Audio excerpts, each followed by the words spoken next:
We got something neat happening this month. Actually, the full moon, well, it happens every month, but the full moon will be here Wednesday on the 26th at 7:14 a.m. But this full moon is special because it's going to be very close to the Earth when it is full. But this is actually known as the full flower moon, and that's because, well, flowers are in bloom, also called the full planting moon because this is when we start to put things back into the ground as we warm up. But as I mentioned, the moon's going to be very close to the Earth during this full moon. It's actually going to be 222,023 miles away when it reaches perigee, and the perigee is just when it's at its closest point to the Earth in its orbit. And the reason why we have that is because, well, the moon does not have a perfectly circular orbit around our planet. We don't have a perfectly circular orbit around our sun. It's more of an ellipse. So there are times when it's closer to and further away from it. And we're actually going to have something known as a perigee syzygy. So a syzygy is the nearly straight line configuration of three celestial bodies. Well, an easier way to say this, we're going to have a supermoon. And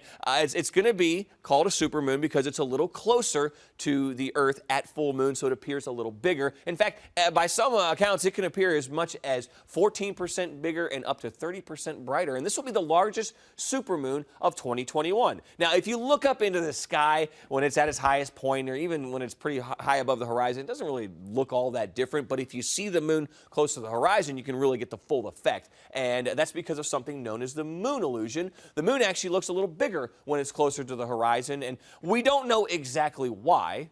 However, there are some theories, and one of the going theories is the fact that we can't really fathom how big the Earth is, much less the moon, because we're so small. However, when we see it next to something that we do know how big it is, tree, a house, in this case the Capitol, it looks that much bigger. It's called the moon illusion, and here's a perfect example of it. Take a look at these two circles. These are the exact same size circle, but this one looks bigger because it's got a lot of smaller stuff around it, and it's kind of a similar effect when we talk about the moon illusion. So there you go, and this is nothing new. We've actually known about this for centuries. Aristotle even wrote about it. So if you look up into the sky at the supermoon, when that moon is near the horizon, it's going to look that much bigger and that much brighter, and this is actually the largest supermoon of 2021. We had one in April. It was the full pink supermoon. This one will be the full flower supermoon, and we have another one on June 24th known as the full strawberry supermoon. So if you are looking for a neat show in the sky, look for the supermoon later on in the month. Good luck and happy hunting.